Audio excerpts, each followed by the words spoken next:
Welcome to the Ranch and Table Podcast, where we discuss all things related to our Texas ranch and our Ranch to Table restaurant located in downtown Rockwall. I'm your host, Lee Wells. Welcome, everybody. Welcome back to another episode of the Ranch and Table Podcast. My name is Lee Wells. I'm your host, and this begins our season 2. So it's been a while since we have since I've been on air, but great to be back. Great to see you or talk to you, and glad that we're all together again. Today's episode is brought to you by Wells Cattle Company, Burgers and Pies, downtown Rockwall. Did you know that Wells is the only ranch-to-table restaurant in our area?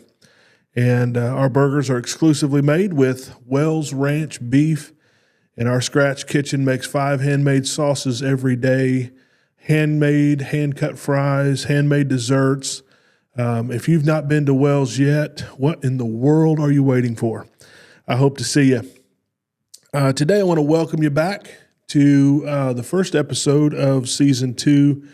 I want to introduce Season 2, introduce what we're going to be doing, but also where we've been, where I've been over the last few months. It's been crazy. It's been a lot. And so if you're interested in what all's been going on, just hang on here. I'm going to get into all of that. First of all, we made some big changes. If you're watching this on video, I think you can see some of the changes as we have moved studios. Now the studio is in Rockwall, and I believe it's going to be more convenient for guests because most of our guests come out of this area. And then also it's opens up more opportunities on our schedule, my schedule, and the family. So I think it's going to be great. You can see we made some changes. We'll continue to do some things. I just had to get started and get going and remove all excuses out of the way and just start it off. So here we are, and thanks again for being here. I really appreciate everyone that listens, everyone that watches. It really does make a difference, and a lot of work goes into this, a lot of money, a lot of effort goes into a podcast if you do it right. I certainly try to do it right. So you see the new look, and I hope you like it. And you'll see some interesting guests in this season coming from all over here in this area. And I've already been talking to some of them. They're excited to be on air with us. So I'm looking forward to all that. I'm going to keep that to myself right now until we get it a little bit closer. But, man, we have had so much happen. I have been so busy since the last time I did an episode. And I tell you, to be honest, things got so busy, I had to stop something. I had to quit doing something in my life. I was going crazy trying to keep up with everything. And that's why we closed the podcast for a while, took a hiatus, and then called that Season 1. And then now we're coming back with Season 2 and doing it again. I fully intended to always come back and do this again. I love doing this. I love speaking with interesting people. I like sharing some of the things that I've learned, hopefully helping some folks that maybe haven't thought about some of the things in the way that I've come around to thinking, or just whatever.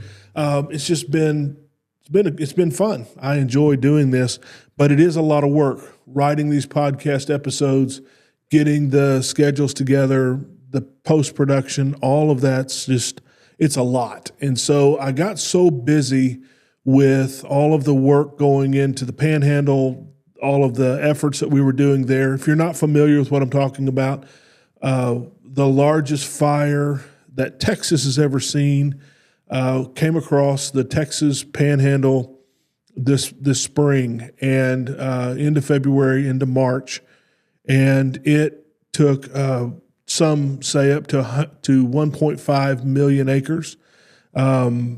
Destroying everything in its path, homes, ranches, fences, cattle, everything it could burn up, it did. Just as a reference, there's never been a fire that large in California. It's really a massive, massive deal. So we were busy coordinating, me and a team of people hay and feed, taking donations of all kinds, even monetary donations, and then helping get that to the people in the Panhandle that were needing it most. We ended up sending about $250,000 worth of help. That was in fencing, in 500,000 pounds of feed, hay bales. I mean, just everything that they would need. We ended up trying to find it for them and get it to them. And so it turned into a full-time job. And at the same time, I decided, let's take a camera and let's record and try to capture some of this, which turned into a full documentary. And so as we were working to get all of this aid and help to the ranchers, we were also shooting interviews and gathering footage of what was going on. And then we had to come back and put all that into edit and then create a film out of it. And so, it just got to be a lot. And so we're back. And so I want to just go through and tell you a little bit about what's happened over the times we haven't been talking, and kind of catch you up on where we are. And then next episode, I'll give this little spoiler away. Next episode will be a business concept, and it'll be great for businesses to glean from, I hope. And it's an opinion of mine that I can back up with some fact. And so it'll be a spicy discussion, I'm sure. But this is what's been going on. As we close season 1, I was neck deep in our efforts to help the ranchers in the Panhandle. And then the documentary began to bloom into a full-time job as well. And it was overwhelming. So we finished filming and went right into edits. And so I spent several weeks driving back and forth to Prosper, Texas, to direct the film in the editing studio. And then after it was done there, it went to a mastering studio, and that was located in London, England. And that 6-hour difference was noticed. It was a lot. And so we got it done. The final edits finished up, and then we began to premiere the video, the film. And so we went out to Pampa, Texas in August 24th, and was able to show this right in the heart of the fire zone. The reason we did that is we invited all the folks that were involved in it and their families and their neighbors and anyone who wanted to come. But really, we were doing a first viewing, a first showing to those that were involved with it with us, and let them see the finished product that we were able to produce with their help. And so it was very important to me to show these people what they were in and what they look like and what we let them say and all those things, and get their seal of approval before anybody else saw it. And let me just tell you, that was a humbling day. That was an amazing day. And I had told them, I promised them I would not take anything out of context. I'm a rancher. I understand what they're saying when they say things, and I was not going to twist it or make it into something it wasn't. And of course, I didn't do that. And they all appreciated that, of course, and were able to shake my hand off and just hug my neck. And it was a great day. It was amazing. Lots of good. We had a reception afterwards at a steakhouse out there, and it was just a great time. So that was in August. About 400 people showed up to that, and there's pictures and video out on the website. So the website for the documentary is we'reheredoc.com. So wereheredoc.com. That's where you can find all the information about what's coming up, where it's going to be, where it's been, all of that stuff. So we get back, and into September, we took the film back to the fire zone, and my wife and I took it for a week into local theaters, and we showed it every night of the week to a different city and a different area of the fire zone out there in the Panhandle. And I tell you, again, humbling, amazing. the people out there are so kind. They are so, they're just amazing folks. They just really are. And I joke about it, but my hand was sore for about a week because those big ranchers would come out of there and they'd squeeze my hand so hard to not let a tear come out of their eye or not let their voice shake, because they were so moved by the gravity of what they had lived through and what we were able to capture. And so it was some of the greatest, one of the greatest accolades I've ever received in my life, I think, is the approval of these ranchers that were grateful for what we had put the effort into, and the story that we were able to tell, and with what they had been through themselves. And so I think a lot of times we don't get a true picture of what ranching looks like, farming. We get either the Hollywood version of it, which is very skewed, or we get the I guess you would call it the butcher plant version of it that makes everybody want to be vegans, or you just don't get a straight shot. You just don't get a straight look at what ranching is about, what they go through, how much it costs, and to be honest, how little the government helps, how little any of these programs really work. So it was a very eye-opening experience, even for them, to be able to see it on the screen and put together like we did. So we took it through and showed it for 5 consecutive nights in the fire zone, and it was amazing. It was so much fun to do that, so moving to do that. And then when we got back in October, we showed it in Greenville, which is where I grew up. So we brought it back to this area in the Dallas area and showed it to friends and neighbors and those who had been involved and donated, and all kinds of folks came out. About 400 again came out and saw it there. And I was surprised my state rep, Jill Dutton, showed up and asked if she could say something at the end. And I said, of course.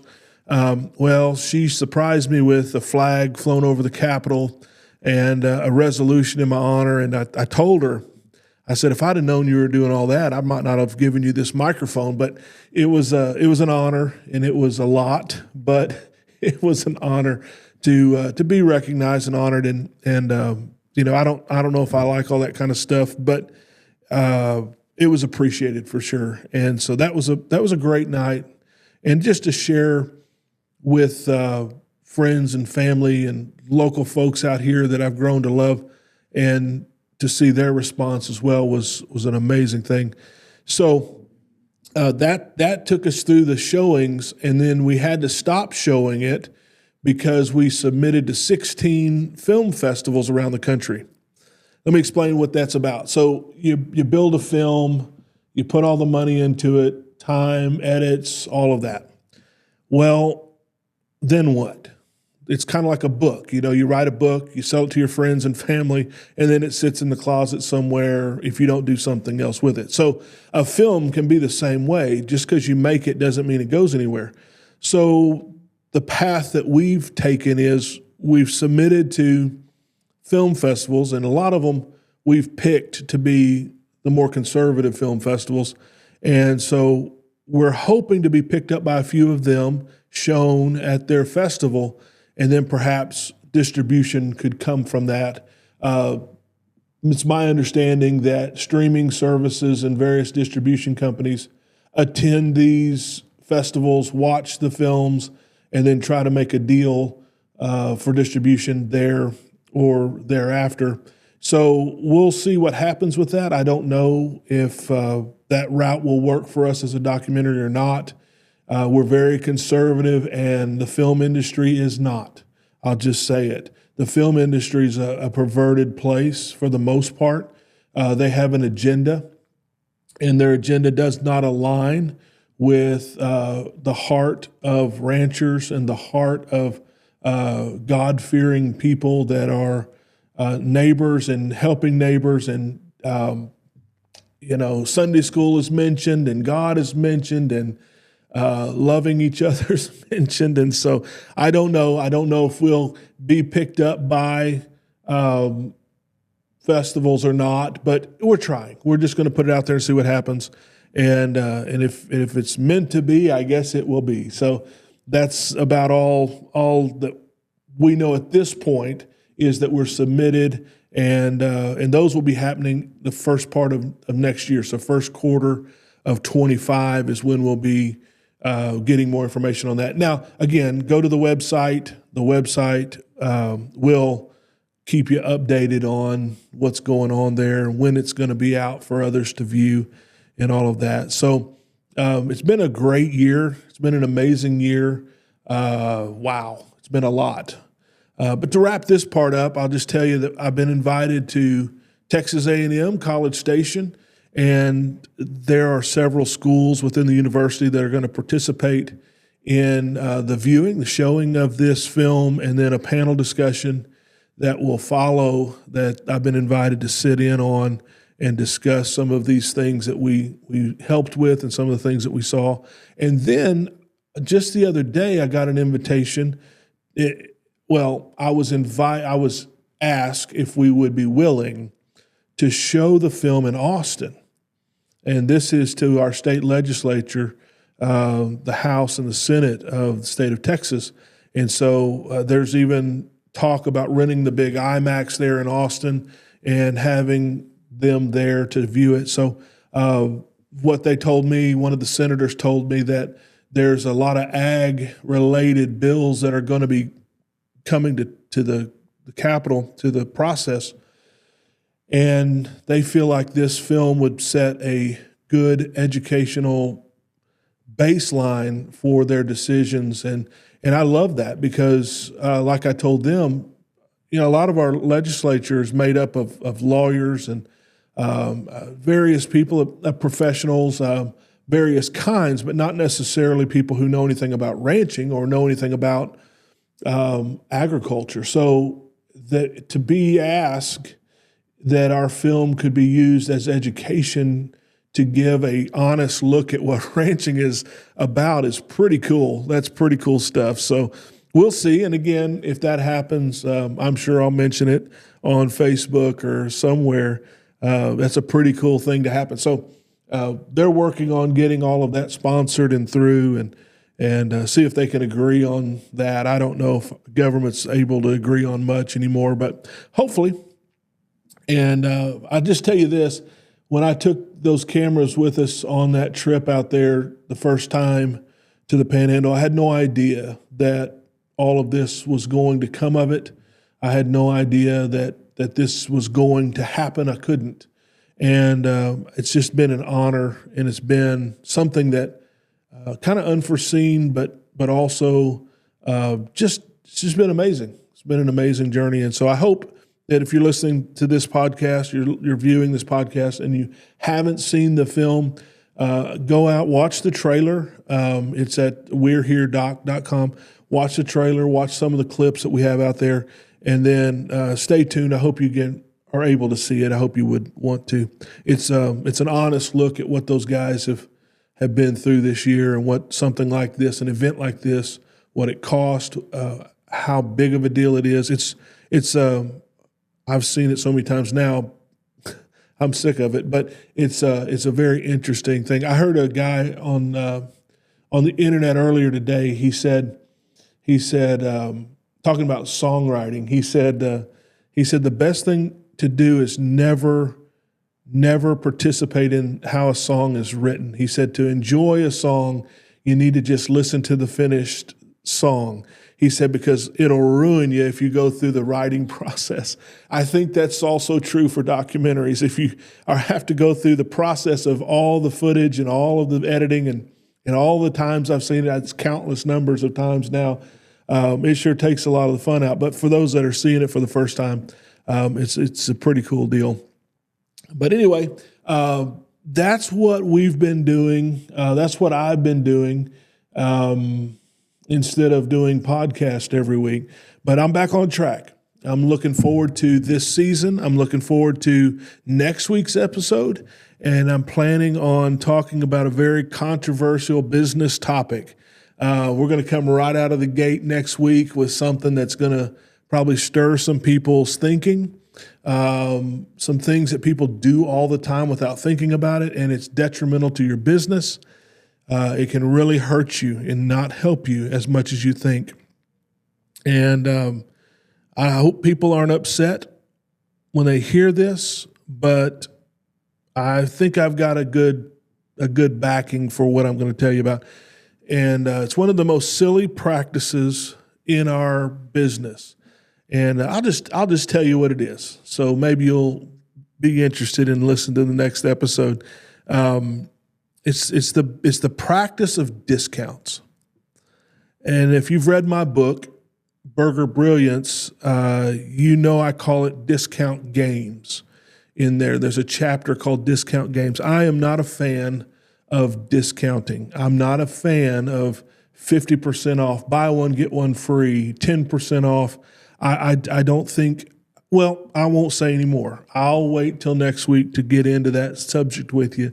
But anyway, I've just wanted to get back in the groove. I just wanted to get you all up to date, back to square one, if you will, with where I've been, what we're doing, season 2 kicking off.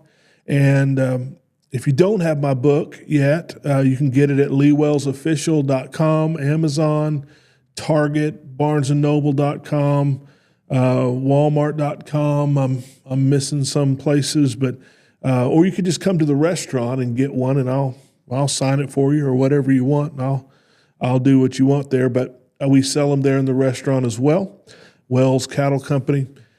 And so, hey, thank you for joining me today. This is a little bit different, but I had to do something to jump back in and test the new studio out. And so getting back into the groove, getting back into it.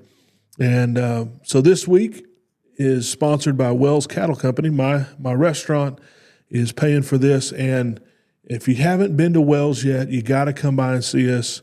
We've won Best Burger for 6 years in a row. There's a reason for that. We have the most premium ground beef in the world, and I think you'll love it. And so come see us, wellscattleco.com. You can check it out online and get your visit planned, get your burger picked out, get your sides and your dessert picked out before you ever get there. And so thank you so much.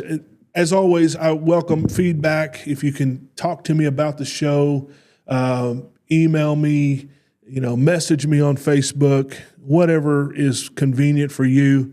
I love to hear feedback. I love to hear suggestions and ideas if you have any. Let me know what you want to hear, and let me know what you want to talk about. I'll do my best to listen to that and try to get that to you. I'm Lee Wells on the Ranch and Table Podcast. Until next time, we say adios, farewell, goodbye, good luck, so long.